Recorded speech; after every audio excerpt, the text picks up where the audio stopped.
नमस्कार, आप देख रहे हैं भारत टाइम्स न्यूज। मैं हूं आपके साथ सोनाली और आज के बुलेटिन की शुरुआत करेंगे बड़ी खबर के साथ। पुलिस थाना भांडेर में नवीन आपराधिक कानून 2023 के जन जागरूकता के लिए कार्यक्रम का हुआ आयोजन। आपको बता दें, देश भर में 1 जुलाई का दिन सबसे खास हो गया है। लोगों को न्याय मिल सके, इसको लेकर जहां भारतीय दंड संहिता की जगह भारतीय न्याय संहिता, तो वहीं दंड प्रक्रिया संहिता की जगह भारतीय नागरिक सुरक्षा संहिता और 1872 के भारतीय साक्ष्य अधिनियम की जगह भारतीय साक्ष्य अधिनियम 2023 प्रभावशील आज से ही हो गया। कार्यक्रम में उपस्थित अतिरिक्त पुलिस अधीक्षक सुनील शिवहरे ने पुलिस थाना भांडेर में जन जागरूकता के लिए आयोजित नवीन आपराधिक कानून 2023 को समझाते हुए कहा कि भारतीय दंड संहिता में 511 धाराएं हैं, जिन्हें भारतीय न्याय संहिता से बदला जा रहा है। इसमें 358 धाराएं होंगे। विधेयक में कुल 20 नए अपराध जोड़े गए हैं और 19 धाराओं को हटा दिया गया है। इनमें से 33 अपराधों में कारावास की सजा बढ़ा दी गई है, जबकि 83 अपराधों में जुर्माने की राशि बढ़ा दी गई है। कार्यक्रम में भांडेर एसडीएम नीरज शर्मा एवं भांडेर तहसीलदार सुनील कुमार प्रभास ने भी लागू नए कानून के बारे में कार्यक्रम में उपस्थित लोगों को बताया। तो वहीं भांडेर एसडीओपी कर्णिक श्रीवास्तव ने कार्यक्रम को संबोधित करते हुए कहा कि 23 अपराधों में अनिवार्य न्यूनतम सजा की शुरुआत की गई है।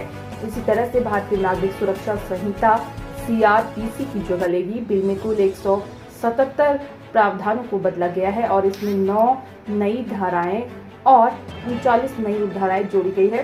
भारतीय साक्ष्य अधिनियम में मूल 167 के स्थान पर 170 प्रावधान होंगे।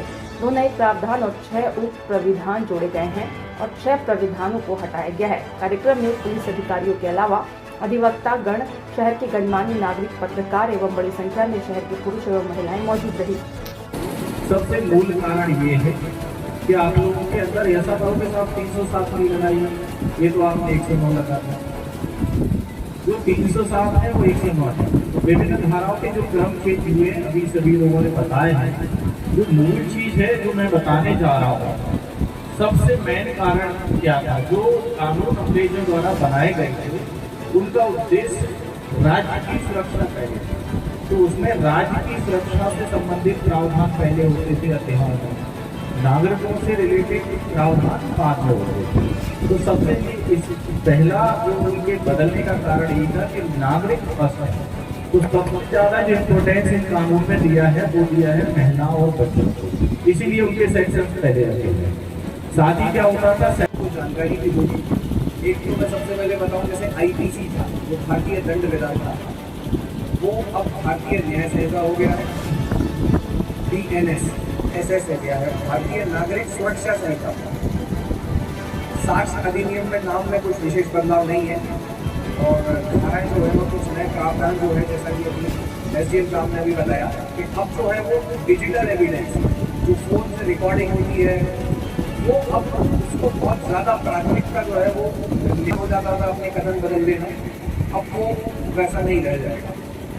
इसी प्रकार से विशेष प्रयास किया गया है कि डिजिटल एविडेंसेस को हम जितना ज़्यादा शामिल कर पाए न्यायिक प्रक्रिया में, जिससे जो आरोपी हैं और आवेदन आरोपी हैं उनकी जमानत पे भी इससे प्रभाव पड़ेगा, जमानत मिलना उतना आसान नहीं रहेगा। उसी प्रकार से जो इनकी सजा था, सजा का प्रावधान भी अब बहुत आसान हो जाएगा सजा होना, क्योंकि उनके विरुद्ध में जो एविडेंस रहेगा वो हमारे पास एक इलेक्ट्रॉनिक साक्ष्य रहेगा। इसी में कुछ धाराओं में जो बदलाव आया है, मुख्य रूप से जो आप भी जानते थे, हम भी जानते थे और सबको वो धाराएं याद थी, जैसे कि 323, 294, 506 मारपीट की साधारण धाराएं हमें सबको याद रहती थी। अब ये धारा बदल के 115, 296, 351 हो गई। इसी प्रकार से हत्या की धारा 302 की अब वो 103 हो गई, 307 की वो 109 हो गई। तो धमकी देके जाता है, इस तरीके की रिपोर्ट हमें नहीं करनी है, आपको थाने पे नहीं जाना है, जो हमें डराएगा, धमकाएगा, जान से मारने की धमकी देगा। वो पहले इंडियन पीनल कोड में 506 के अंतर्गत आता था, जो अब 351 को भारतीय न्याय संहिता के अंतर्गत आता है। इसी प्रकार की बहुत सारी छोटी छोटी धाराएं हैं, जैसे कि महिला संबंधी धाराएं हैं। 354 की जो 74 में चेंज हो गई है। 376 किसी पीड़िता के साथ अगर कोई गलत कार्य करता था तो उसको चेंज करके 64 में लाया गया है। यदि कहीं इसी धारा को कई बार प्रयोग किया जाता था तो 64 में। अभी कोई विस्तार चेंज न होके धाराओं में चेंज आया है जिससे हमें कहीं ना कहीं कानून के अंतर्गत सहायता रिलैक्स प्रदान किया जाएगा। धन्यवाद। मैं इसके साथ साथ अपनी वाणी को विराम देती हूँ।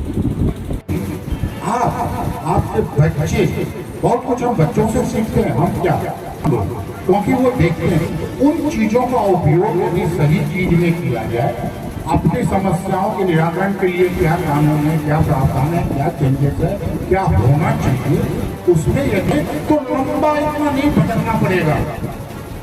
तेरे थाने में गए FIR नहीं लिख रहा है, अरे उसमें आपकी त्रुटि होगी, फिर आप SDO साहब के पास जाते हैं, फिर आप SP महोदय एडिशनल SP साहब के पास जाते हैं। कहने का मतलब ऐसा नहीं है, जो अधिकारी बैठा है वहाँ भी आपको उस तरह से आवेदन देना होगा। तहसील कार्यालय में आप आते हैं, आप नक्शा लेके SDM साहब में देखता रहता हूँ, मेरे को तो उतना प्रेशर भी रहता। नक्शा का प्रयोग हम लोग शांति कायम रखने के लिए करते थे, उसके लिए अब वो 126 हो गई है।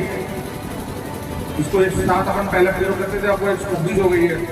इसी प्रकार जो 109 प्रयोग करते थे सदाचार के लिए, प्रतिभूति इस्तेमाल करने के लिए, अब वो 128 में कन्वर्ट हो गई है।